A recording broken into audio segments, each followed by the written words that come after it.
Hello friends, wait லாஸ்க்கு ரொம்பவும் help பண்ண dosa recipe தான் பார்க்க போகிறோம். வீடியோக்குள்ளே போகலாம்.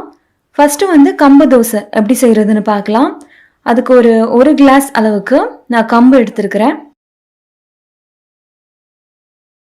நீங்கள் எந்த கிளாஸில் அளக்குறீங்களோ அதே கிளாஸில் தான் உளுந்தும் எடுத்துக்கணும். அதே கிளாஸில் 1/4 கிளாஸ் அளவுக்கு உளுந்து எடுத்துக்கோங்க. கொஞ்சமாக வெந்தயம் நல்லா வாஷ் பண்ணிவிட்டு தண்ணி சேர்த்து ஊற விட்டுருங்க. 10 மணி நேரத்துக்கு கட்டாயமாக ஊறணும். நான் ஓவர் நைட் ஊற விட்டுருந்தேன். பாருங்கள், நல்லா ஊறிடுச்சு. இப்போ நான் அதை மிக்சி ஜாரில் சேர்த்து 2 பேட்சாக அரைச்சி எடுத்துக்க போகிறேன். ஃபைன் பேஸ்ட்டாக அரைச்சி எடுத்துக்கோங்க. எல்லா மாவும் இந்த மாதிரி அரைச்சி இதில் சேர்த்தாச்சு. இப்போ இதுக்கு உப்பு, தேவையான அளவுக்கு உப்பு சேர்த்து கை வச்சு நல்லா மிக்ஸ் பண்ணிக்கோங்க. இந்த மாவு ஒரு 6 மணி நேரத்துக்கு ஊறணும். அதுக்கு மேலே ரொம்ப ஊறிடுச்சுன்னா ரொம்ப ஒரு மாதிரி புளிச்ச ஸ்மெல் வரும், அது நல்லா இருக்காது.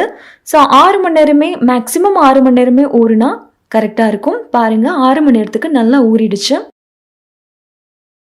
இப்போ தோசை மாவு பதத்துக்கு இந்த மாவை ரெடி பண்ணிட்டு தோசை ஊற்றிடலாம். கல் சூடாக இருக்கு. நல்லா கிறிஸ்பியாக தோசை வரும். நான் இன்னைக்கு 2 தோசை சாப்பிட்டேன். லைட்டாக உங்களுக்கு வேணும்னா நெய்யோ எண்ணெயோ அளவாக சேர்த்துக்கோங்க.